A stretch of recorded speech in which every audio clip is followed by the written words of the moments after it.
that if you're not a member and that's not in the cards right now, don't worry. You can catch this episode on Apple Podcasts or Spotify, probably on Tuesday.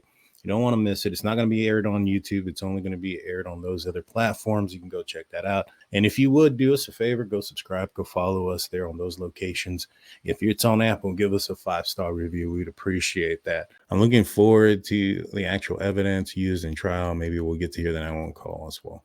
I think the reason why the 911 call wasn't released was because it probably had some details pertaining to the location of where the bodies were. And that information is probably something they wanted to keep quiet for trial. So it's probably not as nefarious as people think it is, that, oh, they're hiding something. This is normally out there. Yeah, it normally is. But when you have a case that has probably little evidence at the scene, right? There was no DNA anywhere except for on the sheath. And that was the only thing that was left. And there's a video of a white car. There's not much there. So when you find somebody that potentially could be the suspect, you have some information that only that person can know. If you're questioning this guy and he finally confesses and you say, all right, where was Ethan and where was Xana? And they say something to the effect like, well, I attacked Ethan in the kitchen and that's where he was at, and Xana in the bathroom in the hallway, and she passed there.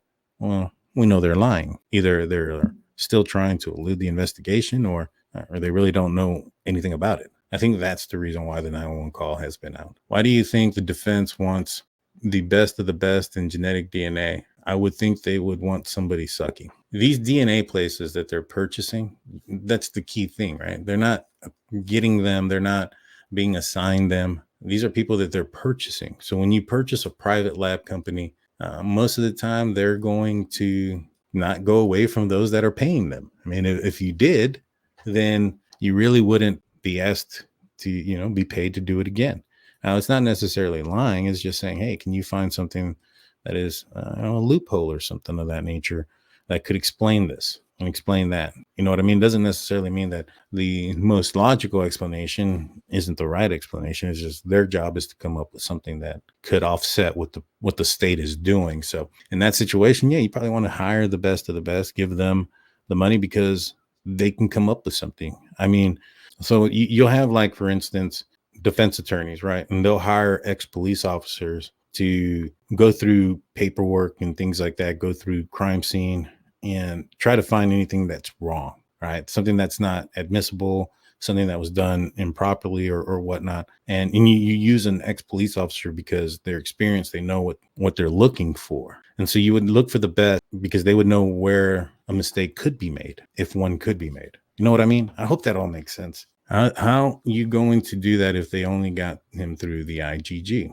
They didn't get him through the IGG. They pointed at him through the IGG. I mean, I could pretend to be clairvoyant and walk into a police department and say that the killer for John Benet Ramsey is John Doe and he lives right here. And the reason I know that is because I saw it in my sleep. Now, the officer could laugh at me and say, whatever. Or the officer say, all right, I'll look into it. There's nothing illegal for that officer to say, all right, I got this name. Let me just kind of look in this guy's background. Let me look at anything I can find on that can be found on the web. In fact, in the probable cause affidavit, it says that the information that they found initially on Bryan Kohberger was information that could be found on the web that anybody else could search. If he were to build that up and then build the case, and let's just say they find something interesting, maybe perhaps witness saw a yellow Ford Fiesta or something, and you're looking through this guy's Facebook pictures and you see a yellow Ford Fiesta in in the back of one of his pictures there. Now that's interesting. So then you start digging a little bit more, and then you can come up with something that can give you some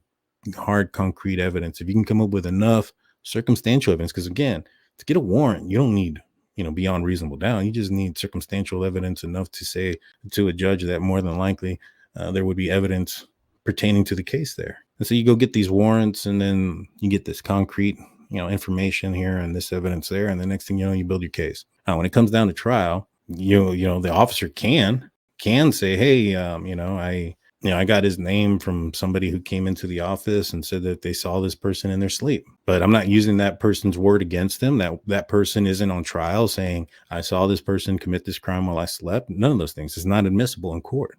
I get it that, how can they not hand over the IGG or do those things if that pointed at him? And that's the only way they got to him. A lot of people are found in ways that can't be used in court, whether it's confidential informants or if it's, prison confessions, to other prisoners and things like that. And they're going to want to give information for a lighter sentence or whatever.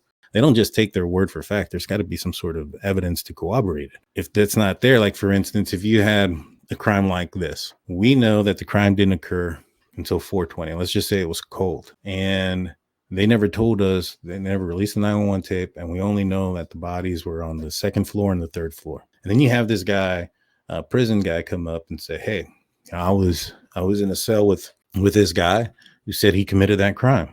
Just him saying that, does that mean you can go arrest him? No. You're going to ask him, like, well, what'd he say? He said that he went in there, he drove around a couple of times because he saw a light on. He went in there once the light turned off, went up to the third floor, attacked 2 girls in one bed, went down to the second floor and attacked a girl as she's entering into her bedroom, and then attacked a man who was sleeping and was waking up at that moment, and he left them in the bedroom. Now, and this happened around after 4 o'clock. Everybody at that point knows that this happened between 3 and 4, supposedly, and nobody knows where the bodies are. So if somebody were to come up with information like that, well, now that looks pretty damn good when you're trying to articulate this guy might be your killer. And this is why also you don't put that information out there just like that, because then you can't get information like this from other people. If police would have came out initially in this case and said this happened at 4:20 and these are where the bodies were, and this is where Kaylee and Maddie were together on this one bed, and this, that, and the third. Now anybody can come in and say that. Somebody can say that, hey, I was locked up with this guy and he said he did it, and this is the details. He may actually have been locked up with that guy, but because that information and those details are out there, you can't do anything with it. So I know that, the people say this doesn't add up and there's too many inconsistencies. There's supposed to be. This isn't supposed to add up right now. You don't have all the pieces. How can you add something without all the numbers and all the denominators? If we have a problem and you can tell that there's 10 different parts to said problem, and you only have 3 parts of the 10-part problem, how is it going to add up? It's not going to add up. It's not supposed to. That doesn't mean that the person that they accused is being framed or being targeted or any of those things. In today's day, when this many amount of law enforcement agencies focused on this case and helping on this case, would be virtually impossible in this case. How could they get to Bryan without his name, though? Obviously, they needed the IGG to get to him. That doesn't make it illegal. In fact, Golden State Killer was found the same exact way. Nobody gave up his name. Nobody said it was that guy. It was the IGG that pointed to him.